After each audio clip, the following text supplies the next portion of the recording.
습관, 행동 이 부분들이 결국 나를 변화시키는 거지.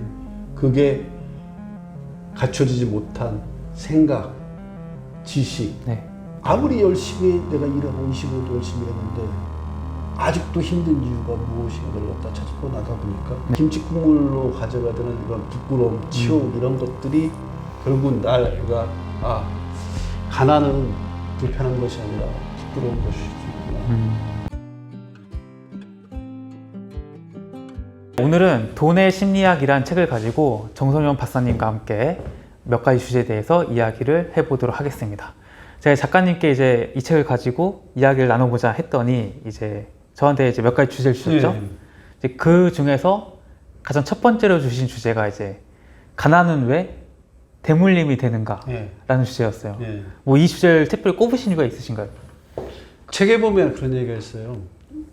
그러니까 우리가 흔히 생각하고 있는 것들이 그 경제의 원리라든가 돈에 대한 이해도가 높게 되면 부자가 될 수 있을 거라고 생각하고 가난에서 벗어날 수 있을 거라고 생각하는데 그게 아니라 매일매일 하고 있는 행동의 요소들이 나를 가난으로 이끌기도 하고 부자로도 이끌기도 하고 그래서 행동이라는 건 한마디로 얘기한다면 그 행동의 모든 덩어리들을 놓고 보면 습관인 것 같아요. 그래서 이 습관이라는 것들은 그 어떤 집에서 생활하고 있는 이 생활 방식들이 다 부모로부터 자식에게 그냥 스며들더라고요. 저도 생활하면서 보면 이렇게 스며들게 돼 있습니다. 그래서 모든 행동들이 가난과 아니면 부자로 갈 수 있는 갈림길을 갖다가 만들어 간다 그러면 그 행동에 숨어 있는 가장 큰 요소들이 습관이라고 보고 그 습관은 내가 태어나서 내가 자라고 있는 가정의 영향을 가장 많이 받는 입장에서 돈과 가정 환경을 측면을 놓고 보면 가난에 대물림 이게 결국 어디서 일어나냐면 집에서 일어나고 집에서 일어날 때 어떤 방식으로 하냐면 습관의 대물림에 의해서 그 아버지의 모습, 그 어머니의 살아가는 모습들이 자녀한테 그대로 스며들고 그 스며드는 습관에 의해서 매일매일 행동이 나타나고 이것들이 결국 부자로 이끌든지 가난으로 이끌든지 하기 때문에 그래서 그렇게 연결될 거라는 것들을 책에서도 그런 얘기를 하잖아요. 그러니까 우리가 알고 있는 모든 경제나 돈에 대한 지식들이 나를 부자로 만들어주는 게 아니라 당신이 오늘 하루 동안 한 행동이 당신을 부자로 만드는지 가난으로 만든다. 그럼 행동이라는 거 어디서 나오냐? 습관에서 나오거든요. 습관은 어디서 나오냐면 내가 부모들과 같이 생활하면서 느껴왔던 것들. 그래서 어느 가정은 계속 가난이 대물림되는 그런 습관을 가진 채 연결될 것 같고 어느 집은 부자로서 살아갈 수 있게 부자의 습관들이 몸 안에 배어서 살아갈 수 있다는 거예요. 그래서 저는 이 돈의 심리학에서 얘기했던 핵심 주제하고 제 얘기하고 일맥상통한다고 보여집니다. 그러니까 여기서 그러잖아요. 지식이 아니라 마음이고 욕망이고 그 속에 숨어있는 행동들이 나를 부자로 이끌든지 가난을 이끌는다. 그래서 그 얘기를 하는 겁니다. 가난은 습관의 대물림에 의해서 자녀 세대에게 넘어가서 자녀들을 결국 가난을 이끌 것이다. 그러니까 진짜 무서운 얘기예요. 습관의 대물림. 그렇다면 거기서 벗어나는 걸 어떻게 벗어날 건가 이런 얘기를 하면 가난한 집 계속 가난할 수밖에 없는 구조인 건가 이런 부분들이 계속 얘기될 수 있잖아요. 그렇죠. 근데 그거에 대한 것들을 하기 위해서 여기 돈의 심리학에서 그래서 교육이라는 것도 강조해요.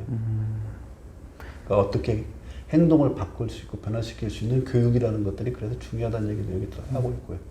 그 변화의 시발점도 대부분 다 그 교육을 통해서 그 벗어날 수 있는 길들을 갖다 찾아간다. 이런 얘기들을 여기서 해서 그래서 전 첫 번째 주제로 그 얘기를 한 겁니다. 그리고 가난의 대물림이 일어나지 않도록 하는 부분들을 행동 속에서 찾아야 된다.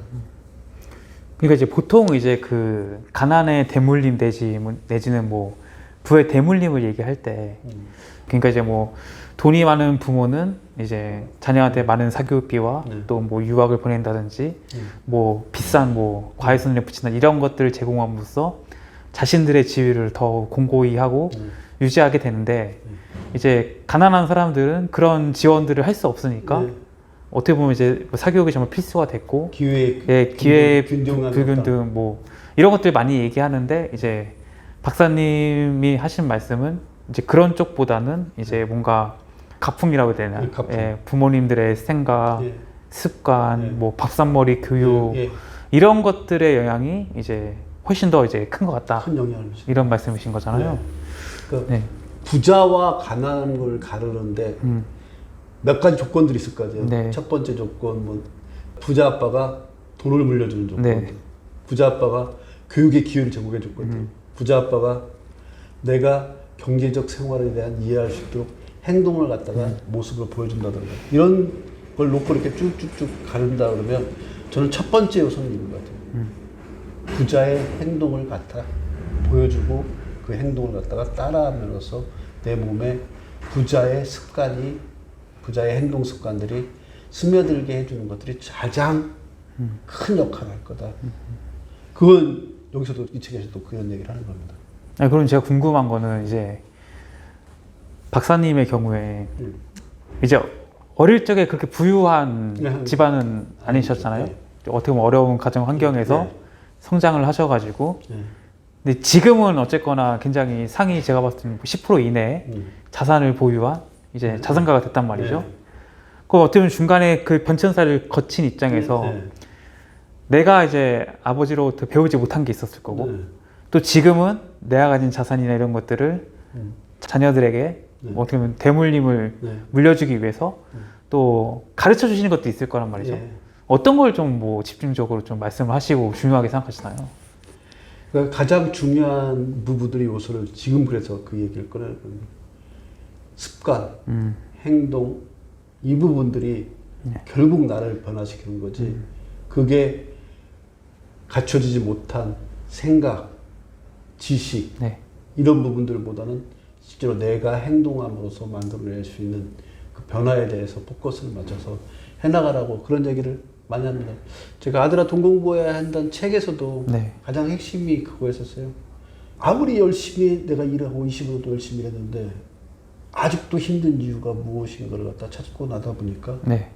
아, 경제 원리가 어떻게 하는데. 근데 경제 원리라는 게 아, 돈이 뭐 금리가 올라가고 내려가고 이런 경제 원리가 네, 아니라 네. 내 삶 속에서 돈이 어떻게 작동하고 있는가를 갖다가 이해하는 거예요. 그러니까 우리 아들들도 내 삶 속에 돈이 어떻게 작동하는 걸 이해한다면 그 작동하는 것들이 내 삶을 갖다 풍요롭게 하는 쪽으로 돈에 대한 생각들, 관점들을 바꾸고 그렇게 행동을 해나가면 되는 거예요. 그러니까 소득이 아무리 많이 벌어도 저축과 지출을 할 때 통제를 못했을 경우에는 그 많은 소득들이 나를 갖다 부자를 이끌어가지 못하고 내 삶을 행복하게 이끌어주지 못해요. 일시적으로 내 욕망을 채울 수는 있어요. 근데 지속적으로 내가 행복하게 살아가는데 역할을 돈이 해주지 못하는 것들이고 그래서 그렇게 할 수 있도록 내 행동에 대한 것들을 변화를 만들어가는 것들을 어떻게 만들어갈 건가 이런 얘기들을 많이 우리 아들들한테 해주고 있습니다. 저도 이렇게 겪으면서 네. 제가 옛날에 김치 국물 얘기를 아마 해드린 적이 있을 것 같아요. 김치 국물 얘기는 안 하신 것 같은데요. 중학교 때 이제 버스를 탔는데 네. 버스 타는데 맥심 커피 거기다가 김치를 싸가지고 네. 도시락 반찬으로 김치를 싸가지고 네. 갔는데 우리 때 가방은 이제 이런 가방이거든요. 네. 근데 추억의 책방을 이렇게 하면서 보통 이제 누나들이 이렇게 받아줘요. 앉아있는 누나들이 이렇게 받아주는데 누나가 받을 때 몇 개 더 받아준다고 이렇게 눕혀가지고 아. 했는데 눕히는 바람에 거기에 김치 국물이 새가지고 누나 치마에 그냥 다 젖었어요. 그러니까 그 버스 안에서 막 누나가 얼마나 막 소리 지르고 그러는데 아, 저 진짜 이 세상에서 그런 부끄러움은 그러니까 그렇게 김치 국물로 가져가는 이런 부끄러움, 치욕 이런 것들이 결국은 내가 아, 가난은 불편한 것이 아니라 부끄러운 것일 수 있구나. 그러면 이 부끄러운 가난을 갖다가 어떻게 벗어날 것인가에 대한 것들을 내가 행동으로 실질적으로 변화를 주는가. 아, 그래서 공부해야지. 공부해서 내가 기본적으로 일정 소득 이상의 직업을 가졌은 거 이외에 내가 가난에서 벗어날 방법이 우리 아버지가 줄 수도 있는 것도 아니고. 그래서 그렇게 할 수 있는 유일한 방법은 제가 그때 당시에 1968년생인데 그때 당시에 할 수 있는 건 공부가 되죠. 그래서 공부를 통해서 대학을 들어가고 대학이라는 졸업장이 라이센스가 돼가지고 취직을 하고 취직하면서 거기서 주는 월급이라는 소득을 가지고서 차곡차곡 모아가지고 나갈 수 있게 할 텐데 원동력이 된 건 그런 가난의 경험. 그것 때문에 가난에서 벗어나고자 하는 행동들을 내가 할 수밖에 없는 거예요. 여기다 더 나아가서 이제 내 자식들이 나와 똑같은 경험들을 해나간다고 하면 그거 진짜 미칠 것 같아요. 내가 그 15살의 소년이 김치 국물 질질질 흐르는 책가방을 들고 85번 버스 아직도 기억나요. 그거 들고서 네. 내가 내린 데가 원래 더 내려가면 삼선교 거기서 내려야 되는데 태극당이라는 데가 있어요. 미아리고개 넘어가고.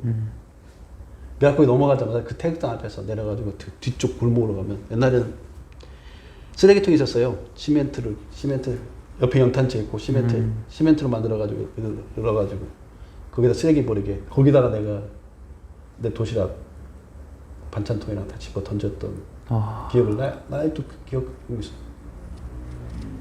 거기다가 그때 교과서들이 김치 국물에서 빨갛게 다 묻어 있는 거 그거 찢어가지고 버리려다가 네. 그건 안 버렸어요. 국어책하고 네. 그 수학책 이 부분들은 진짜 찢어가지고 버리고 싶더라고요. 근데 안 버렸고 그날 그 책을 가지고서 수업 시간에 공부를 하면서 가난이 무엇인가에 대한 것들은 그때 진짜 뼈저리게 생각을 했죠. 이런 것들이 결국은 나를 변화시켰고 이런 경험들을 우리 아들들한테 해주지 않게 하기 위해서 지속 가능한 부의 연속성을 어떻게 만들 건가에 대한 것들도 생각했던 거고 그러다 보니까 조금은 다른 사람들하고 다른 행동들을 그러니까 정확하게 안 쓰는 거죠. 전 지출에 대해서는 철저했던 것 같아요. 사실 투자는 잘 못했던 사람이고 투자는 못했고 네. 지출 통제나 이런 것들은 철저했던 사람이에요. 왜냐하면 가난의 기억이 있기 때문에 그래서 허하게 쓰는 것들이 너무 아깝더라고요. 그래서 그렇게 했고 근데 그렇게 내가 생활하고 하는 것들 중을 와이프는 돈 모아놓은 것들을 모아가지고 와이프는 이제 결정적으로 투자에 대한 감각이 이 투자에 대한 감각은 와이프는 장인어른의 삶의 모습을 갖다가 보면서 그게 몸에 습관처럼 배인 거예요. 내가 돈을 모아서 모은 돈을 가지고 불변하는 자산 본능적으로 와이프는 땅과 금에 대한 본능성이 있어서 거기에다가 투자를 했기 때문에 가능한 것 같아요. 근데 대부분 다 그런 감각이 없고 저같이 이제 지출 관리 잘하는 감각이 없거나 와이프처럼 투자 감각이 없는 사람들은 여기도 책에도 나오는데 돈 많이 번 사람 중에 심지어는 그 동전을 갖다가 해가지고 물수제비 등 던지고 노래하고 누군가한테 막 펑펑 써주고 자기가 돈을 어떻게 버는 거 돈의 소중함에 대한 것들을 그런 가난에서 얻었던 그 궁핍함에 대한 경험들을 가지지 못하기 때문에 여기서 책에 나와요. 물수제비 뜯듯이 든다는 이건 돈의 가치를 그것도 행동이 방식이 완전히 벗어나는 행동이고 이 사람들은 가난으로 갈 수밖에 없어요. 근데 그게 아니고 계속 지출하고 얼마를 버냐가 중요한 아니라 그걸 갖다 지출 관리해서 저축해서 그 모아놓은 걸 갖다가 불변하는 자산이 아니면 자기가 뭔가 이루고 나고 싶은 재화와 서비스를 갖다 만들어서 그걸 갖다가 끊임없이 제공하는 사람들은 계속 부자로 가는 것 같아요. 그래서 행동이 중요하다는 의미에서 부의 습관, 가난의 습관 이 부분들을 돈의 심리학에서 잘 언급해줬다 그 얘기를 말씀드리고 싶었습니다.